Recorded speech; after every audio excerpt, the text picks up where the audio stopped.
Hello guys, જય શ્રી કૃષ્ણ. કેમ છો? મજામાં ને? આજનો અમારો વ્લોગ છે, અમે ઝાખુની જે નવી ફ્રેન્ડ આવેલી છે તેની છઠ્ઠીની અંદર અમે લોકો આવ્યા છીએ. તો હવે છઠ્ઠીનું બધું તમને હમણાં વ્યૂ બતાવીશું, કેવો કેવો વ્યૂ આવશે છઠ્ઠીની અંદર. તો મળજો અમારો વ્લોગ આગળ ને આગળ જોતા રહેજો. ઝાખુ જે વાલા જે કરી લો, જે કરી લેજો હા દીકુ. ઝાખુની જે નવી બેનપણી છે તેનું નામ શું રાખ્યું હશે? હેલો ગાઈઝ, હવે તમે લોકો જોઈ શકો છો કે કેટલું સરસ મજાનું આ ડેકોરેશન છે છઠ્ઠી પૂજનનું. અંદર તમે જોઈ શકો છો છોકરી આવેલી છે એટલા માટે બધું પિંક ડેકોરેશન કરેલું છે. ત્યારબાદ જે આ બોક્સ છે એની અંદર જે બેબી છે એનું નામ છે, તો એ પણ લાસ્ટમાં ખુલી જશે કે બોક્સની અંદર બેબીનું નામ શું પાડેલું હતું. ત્યારબાદ આપણું જે નવું બેબી છે તેને વિધાતા માતા છે સરસ મજાના આશીર્વાદ આપે છે કે તું આયુષ્યમાન ભવ, તેજસ્વી ભવ, વિજયી ભવ, સુખી ભવ, યશસ્વી ભવ અને નિરોગી ભવ. અને જે આ આશીર્વાદ આપેલા છે તેની અંદર જ આ જે બેબી છે ને ન્યૂબોર્ન, તેનું નામ છુપાયેલું છે. તો તે લાસ્ટમાં તમે જોઈ શકો છો કે તે નામ શું હશે. ત્યારબાદ હવે આ જે ન્યૂ બેબી છે તે જાગી ગયું છે અને તેની હવે છઠ્ઠી કરવાની છે. તો આપણે બધાને વિચાર આવે કે આ છઠ્ઠી છે શું? તો કે ભાઈ બાળકના જન્મ પછીના 6 દિવસ પછી આ વિધિ કરવામાં આવતી હોય છે, જેને છઠ્ઠીના લેખ કહેવામાં આવે છે. એવું માનવામાં આવે છે કે બાળક જન્મ પછી છઠ્ઠા દિવસે જે વિધાતાની દેવી હોય છે, એટલે કે ભાગ્યની દેવી હોય છે, તે મધરાત્રિએ આપણી આસપાસ શાંતિથી ઘરમાં પ્રવેશ કરી અને નવજાત શિશુના ભાગ્ય લખતી હોય છે. ત્યારબાદ હવે તેની જે બેબી છે તેના ફઈ લોકોએ બધાએ પાનની અંદર સાથિયા અને બધું કરી દીધું છે. હવે તેના જે નાની અને તેના બા છે તે નાની બાવલીને ઘરેણા પહેરાવી રહ્યા છે. તમે જોઈ શકો છો જે નાનો વાઈટ દોરો હોય છે તેના દ્વારા ઘરેણા બનાવવામાં આવતા હોય છે અને તે બાળકીને ઘરેણા પહેરાવવામાં આવી રહ્યા છે. ત્યારબાદ બાળકીની મમ્મી દ્વારા છઠ્ઠીને જે પૂજન કરાઈ રહ્યું છે, તેના મમ્મી હોય છે જે બેબીના, તે પહેલાં તો જે આ તપેલી જે ઢાંકેલી છે કાથો, તેની નીચે દીવો હોય છે. વિધાતાના છઠ્ઠી માતાનું ત્યાં પૂજન થઈ રહ્યું છે, તમે જોઈ શકો છો. અને આ દીવો હોય છે તે આખી રાત બળવા દેવાનો હોય છે એટલે.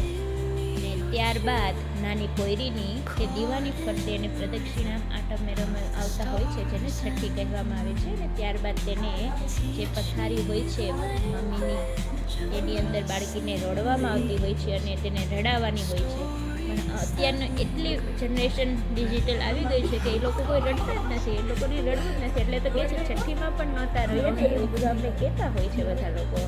અમારી ઝાખુ પણ છઠ્ઠીમાં રડી જ નહોતી, છે તો આની બેનપણી જ ને, રડે ને હવે બીજાને રડાવે. બાળક આવ્યું તેની ખુશીમાં તેના મમ્મી પપ્પા એટલા બધા ખુશ છે કે નાની બાવને જોયા જ રાખે છે અને તેને રમાડ્યા કરે છે. તમે જોઈ શકો છો. અને આજુબાજુના લોકો પણ એટલા જ બધા ખુશ છે, તેના મમ્મી પપ્પાને ખુશ જોઈ અને અમે લોકો પણ ખુશ છીએ. હવે લાસ્ટની અંદર જે બેબીનું નામ તમે જોઈ શકો છો કે શું રાખ્યું હતું, તો કે ભાઈ તે નવી બેબીનું નામ રાખેલું છે યશસ્વી. એટલે તો મેં તમને કીધું હતું કે આ જે ભાગ્યની દેવી છે તેને જે આશીર્વાદ આપેલા એની અંદર જ બેબીનું નામ છે, તો એની અંદર પણ આવેલું હતું કે યશસ્વી ભવ. તો તમે બાળકીનું નામ તમે યશસ્વી ભવ રાખેલું છે. ત્યારબાદ હું પણ તેની બેબીને રમાડવા માટે જતી રહી અને ઝાખુ પણ તેની બેબીને રમાડવા માટે આવી ગઈ હતી.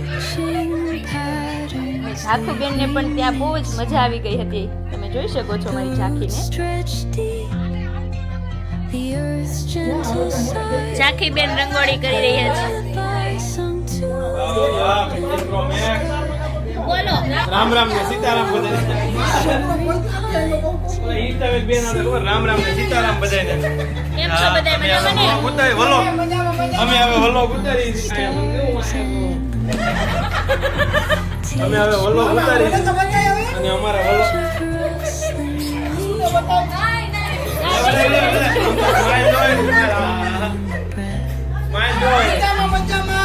હવે અમે વ્લોગ ઉતારી છીએ. અમારા વ્લોગ બધા જોઈજો તમે અને લાઈક શેર ને સબસ્ક્રાઇબ.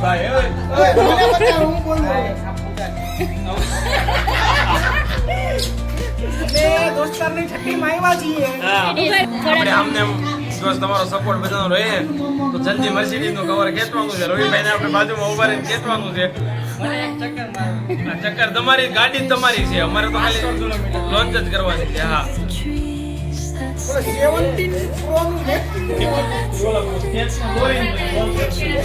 છે અને યશસ્વી નામકરણ કરેલું છે ન્યૂ બેબીનું.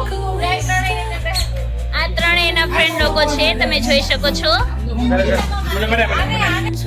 આ બધા દેખાઈ રહ્યા છે નાના બાવલા. બધા મહેમાન જતા રહ્યા છે. હવે બધા મહેમાન જતા રહ્યા છે એટલે હવે બધા મોજ કરી રહ્યા છીએ. છઠ્ઠીને તે બધું થઈ ગયું પછી અમને ભૂખ લાગી હતી એટલે અમે લોકો ત્યારબાદ ત્રિશિવની અંદર તાઇવાન ભેળ ખાવા માટે આવ્યા છીએ. કેવો ટેસ્ટ છે? મસ્ત છે ને? કેવો ટેસ્ટ છે તમારો?